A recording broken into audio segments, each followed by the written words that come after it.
की शुरुआत कर रहे हैं इस वक्त की बड़ी खबर के साथ। पंजाब असेंबली में सीएए के खिलाफ तजवीज पास हुई है। केरल के बाद दूसरी रियासत बनी है पंजाब। दरअसल इससे पहले केरल में भी ये तजवीज पास हो चुकी है और अब पंजाब में भी इस तजवीज को पास कर दिया गया है। तो जाहिर तौर पर अब ये दूसरी रियासत बन गई है। इससे पहले आपको बता दें कि केरल में भी इस तरह की तजवीज पास हुई थी।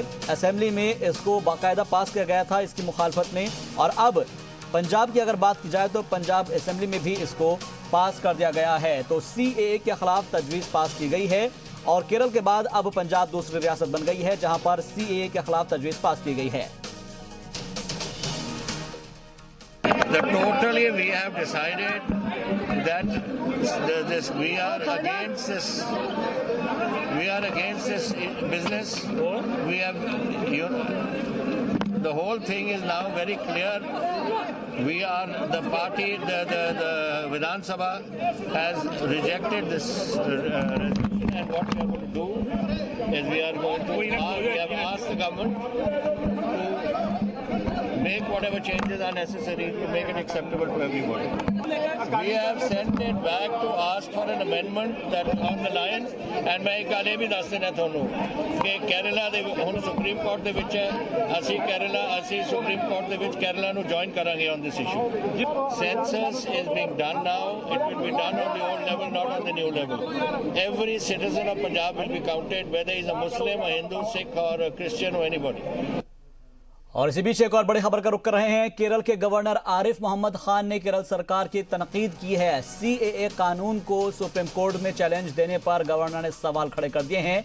केरल सरकार ने सुप्रीम कोर्ट में सीएए को चैलेंज देने की जानकारी गवर्नर को नहीं दी है और गवर्नर को बिना जानकारी दिए सुप्रीम कोर्ट में चैलेंज देना आईन के खिलाफ वर्जी है। इस बात का जिक्र गवर्नर ने किया है और बताया है कि ये जो पूरा मामला है इसको लेकर जिस तरीके से तजवीज पेश की गई थी और उसके बाद चैलेंज किया गया है उसके ऊपर गवर्नर ने सवाल खड़े किए हैं। I am there to see and ensure that the constitution, letter and spirit and the law is respected, is obeyed, is followed. और वहीं भीम आर्मी के सदर चंद्रशेखर ने एक बार फिर से शरीयत कानून की मुखालफत में दिल्ली की जामा मस्जिद में पहुंचकर वहां पर शिरकत की है और वहां पर उन्होंने आयन की कॉपी हाथ में लेकर मुजाहरा किया है। बता दें कि कुछ दिन पहले ही दरियागंज तशद्दुद मामले में भीम आर्मी के चीफ चंद्रशेखर आजाद जमानत पर तिहाड़ जेल से रिहा हुए हैं और एक बार फिर से वो जामा मस्जिद पहुंचे। उधर जम्मू कश्मीर से गिरफ्तार देवेंद्र सिंह ने जांच एजेंसियों से इंकशाफ में कई बड़े खुलासे किए हैं। जराये के मुताबिक देवेंद्र सिंह पिछले 3 साल से दहशतगर्दाना तंजीम हिजबुल मुजाहिदीन को मदद कर रहा था। देवेंद्र सिंह दहशतगर्दों को छिपने का ठिकाना मुहैया कराता था और साथ ही दहशतगर्दों को एक जिले से दूसरे जिले भी ले जाने में मदद किया करता था। पूछताछ में जम्मू कश्मीर के कुछ सीनियर पुलिस अफसरान के नाम लिए हैं। देवेंद्र सिंह ने अपने कुछ साथियों और रिश्तेदारों का नाम भी बताया है। देवेंद्र से पुलिस को दहशतगर्दों के लिए बनी हुई सपोर्ट नेटवर्क की पुख्ता जानकारी मिली है। श्रीनगर के इंदिरा नगर में देवेंद्र के 3 मंजिला मकान की 3 दिनों से तलाशी ली जा रही है और घर की तलाशी में कुछ हसास फौजी ठिकानों के नक्शे करीब 7.5 लाख रुपए कैश जब्त किया गया है। फौजी ठिकानों के नक्शों को देवेंद्र ने किन किन दहशतगर्दाना तंजीमों तक पहुंचाया है इसकी भी जांच की जा रही है। लिहाजा गिरफ्तार दहशतगर्दों ने भी पूछताछ में देवेंद्र सिंह से के जो कई राज है वो खोले हैं। तो जम्मू कश्मीर के गिरफ्तार डीएसपी देवेंद्र सिंह के मामले की जांच एनआईए के जरिए किए जाने पर कांग्रेस लीडर राहुल गांधी ने मरकजी हुकूमत पर हमला बोला है। राहुल गांधी ने ट्वीट करके कहा है कि डीएसपी देवेंद्र सिंह को चुप कराने का सबसे अच्छा तरीका है मामले की जांच को एनआईए को सौंप देना। आपको बता दें कि देवेंद्र सिंह को गुज़िश्ता हफ्ते जम्मू कश्मीर के कुलगाम जिले से 2 दहशतगर्दों और उनके मददगार एक वकील के साथ गिरफ्तार किया गया था। पीछे कौन है वो जरूरी है, क्योंकि ये कोई इंडिविजुअल ऐसा काम नहीं करता है, हमेशा कोई न कोई पीछे होता है। और उधर जम्मू और श्रीनगर एयरपोर्ट की हिफाजत में बड़ी तब्दीलियां कर दी गई है। अब सीआईएसएफ के पास 31 जनवरी से दोनों ही अहम एयरपोर्ट की हिफाजत की जिम्मेदारी होगी। Bureau of civil aviation security ने दोनों ही एयरपोर्ट की सिक्योरिटी का जायजा लिया है और जिसके बाद यह फैसला लिया गया। सिक्योरिटी में तब्दीली की वजह डीएसपी देवेंद्र सिंह की गिरफ्तारी भी मानी जा रही है। दरअसल गिरफ्तारी के वक्त वो श्रीनगर एयरपोर्ट की सिक्योरिटी में तैनात थे और इसको लेकर ये अहम जानकारी मिल रही है कि अब इसमें तब्दीलियां की जा रही है।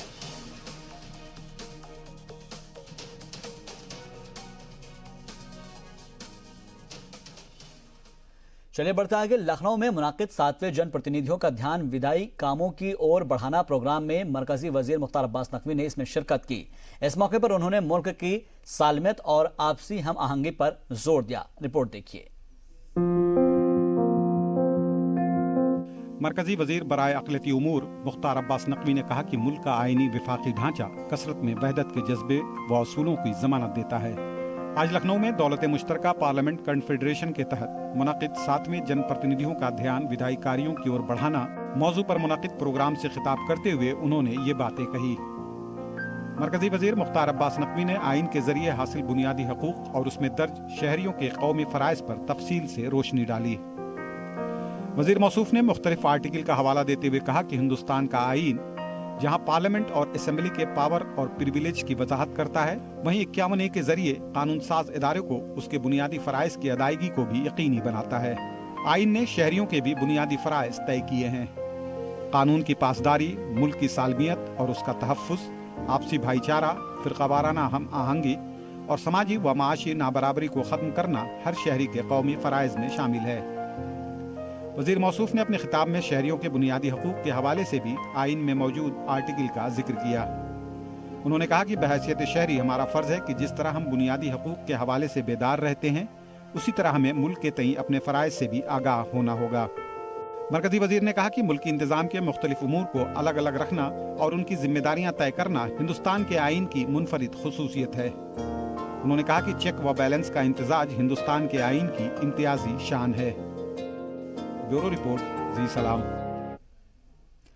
वजीर आजम नरेंद्र मोदी पूरे मुल्क के बच्चों से एग्जाम को लेकर 20 जनवरी को चर्चा करने जा रहे हैं। इस चर्चा में बिहार के 70 बच्चे भी शामिल हैं। दिल्ली के तालकटोरा स्टेडियम में मुनाकिद इस तकरीब में वजीर आजम रास्त तौर पर मुल्क के बच्चों के अगले महीने से होने वाले बोर्ड एग्जाम पर बात करेंगे और बताएंगे कि आखिर एग्जाम के लिए होने वाले जहनी दबाव को किस तरह से खत्म किया जाए और किस तरह से कामयाबी हासिल की जाए।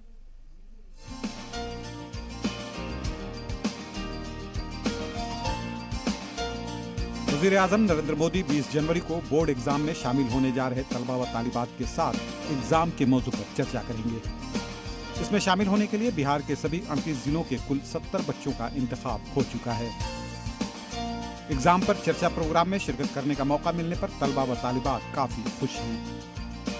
मुझे बहुत ज़्यादा मैं उत्साहित हूँ क्योंकि प्रधानमंत्री ने मुझे आमंत्रित किया है और मुझे बहुत ज़्यादा खुशी होगी अगर प्रधानमंत्री मुझसे बात करेंगे या मैं उनसे सवाल जवाब करने का मुझे मौका मिलेगा। तो कभी सोचा था कि पीएम से ही बात करने का मौका मिलेगा? नहीं, मैंने ऐसा सोचा तो नहीं था, पर ये जानकर बहुत ज़्यादा खुशी हुई थी और बहुत ज़्यादा उत्साहित हूँ। घर में भी सब लोग बहुत ज़्यादा खुश हैं। वो बहुत ही अच्छा रहेगा मेरे को अगर मेरे को मौका मिलेगा पीएम सर से बात करने का या फिर उनसे कुछ क्वेश्चन पूछने का, तो वो अच्छी फीलिंग होगी हमारे लिए भी कि हमें उनसे बात करने का मौका मिला। एक वो देश के प्रधानमंत्री हैं, उनके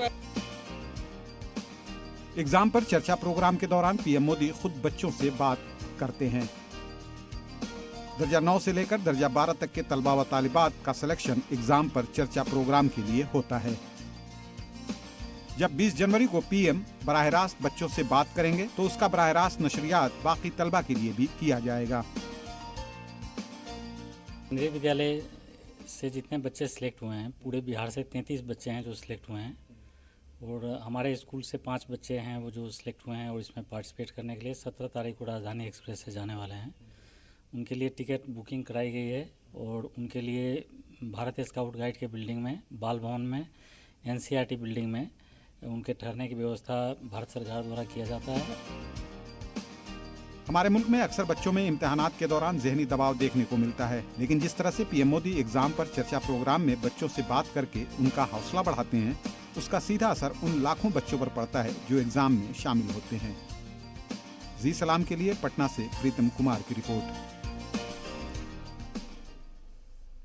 आपने बहुत सुना होगा कि पढ़ेगा इंडिया तभी तो बढ़ेगा इंडिया, लेकिन पढ़ाने वाले शिक्षा मित्र अगर उत्तर प्रदेश के सरकारी स्कूलों जैसे हो तो फिर पढ़कर आगे बढ़ना मुश्किल है।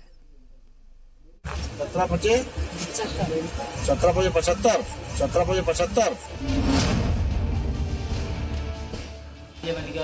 17 का भाड़ा आपको आता है?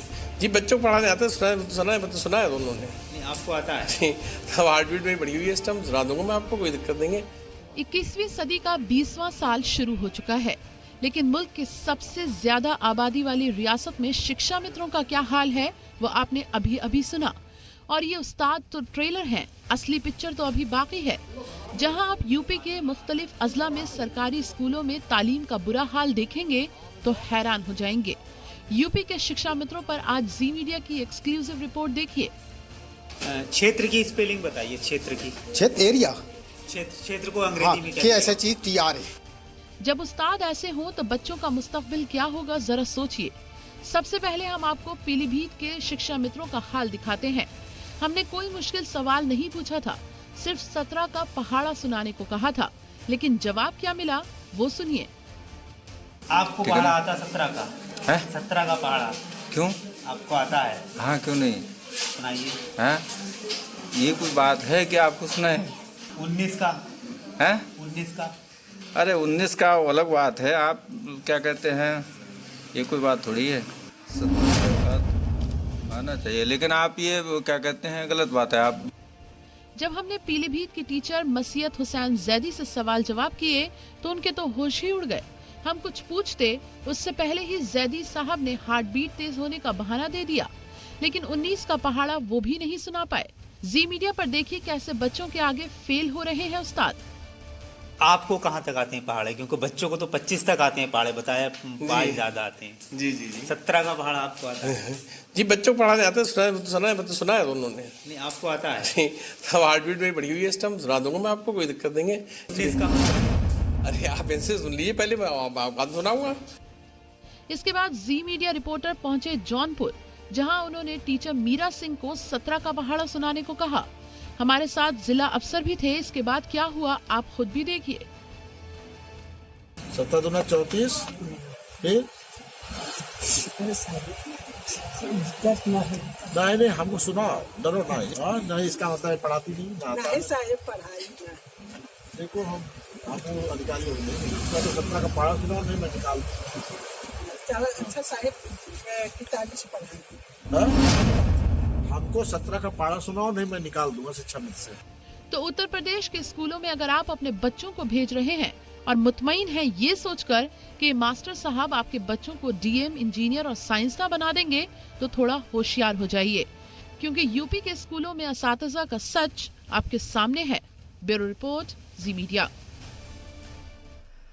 उत्तराखंड की बहबूद ख्वातीनो अतफाल की वजीर ममलिकत रेखा आर्या ने कहा है कि जब इंटरनेट और स्मार्टफोन नहीं थे तब ख्वातीन के लिए माहौल ठीक था, लेकिन जब से लोगों के हाथों में स्मार्टफोन आए और इंटरनेट की तौसी हुई है, उसने समाज में कई तरह की गड़बड़ियां पैदा कर दी है।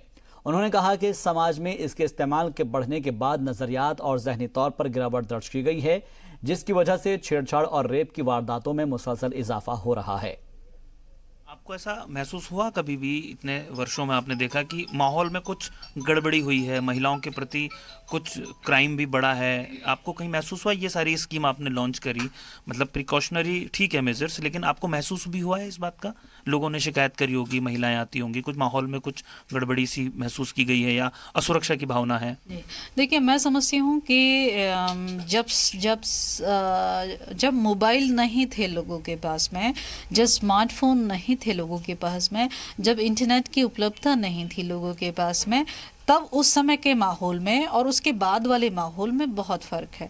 हम ये महसूस करते हैं उससे पहले वाले माहौल में इतने क्राइम्स नहीं हुआ करते थे जितने कि क्राइम का मेरी परिभाषा रेप से ज़्यादा है कि रेप, छेड़छाड़, इस प्रकार की घटनाएं हम बहुत कम देखते थे। और जब से मोबाइल इंटरनेट पे ये सारी चीज़ें दिखने लगी हैं, बिकने लगी हैं, तब से हम ये महसूस करते हैं कि इस प्रकार के क्राइम में जो है कहीं ना कहीं मोबाइल इंटरनेट पे जो देखी गई चीज़ें हैं वो बहुत प्रभावित करती हैं लोगों की मानसिकता को। उसके बाद से लोगों में वैचारिक गिरावट, मानसिक गिरावट आई है, और जिस कारण से हम देख रहे हैं कि क्राइम भी बढ़ा है और ये भी देख रहे हैं कि लोगों में जागरूकता भी आई है। महिलाएं पहले के मुकाबले मुखर हुई हैं, लेकिन एक क्राइम स्तर पहले की तुलना में ज़रूर बढ़ा है।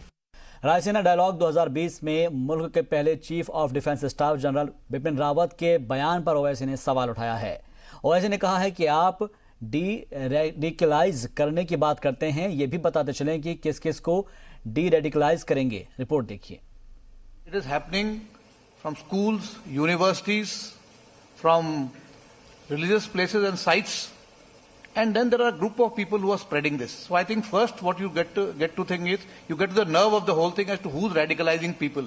जनरल साहब, आपकी बातों से ऐसा लग रहा कि कनाडा में गोरों की हुकूमत ने भी वहां के मुकामी लोगों के बच्चों से भी ऐसा जुल्म किया था और बरसों के बाद सदर को माफी मांगना पड़ा। कि आपने एक गलत परंपरा डाली है कि आप ऐसे लोगों को प्रमोट करेंगे जो आपकी मर्जी के मुताबिक बयानात देते चले आए। रायसीना डायलॉग 2020 में मुल्क के पहले चीफ ऑफ डिफेंस स्टाफ के कुछ बयानों को लेकर सवाल उठने शुरू हो गए हैं। रेडिकलाइज के सवाल पर ओवैसी ने उन्हें कनाडा के गोरे हुक्मरानों की याद दिलाई। साथ ही उन्होंने कहा कि सीडीएस को जुवेनाइल एक्ट पढ़ना चाहिए। कांग्रेस पहले से ही हुकूमत पर उनकी जबान बोलने वालों को प्रमोट करने का इल्जाम लगा रही है।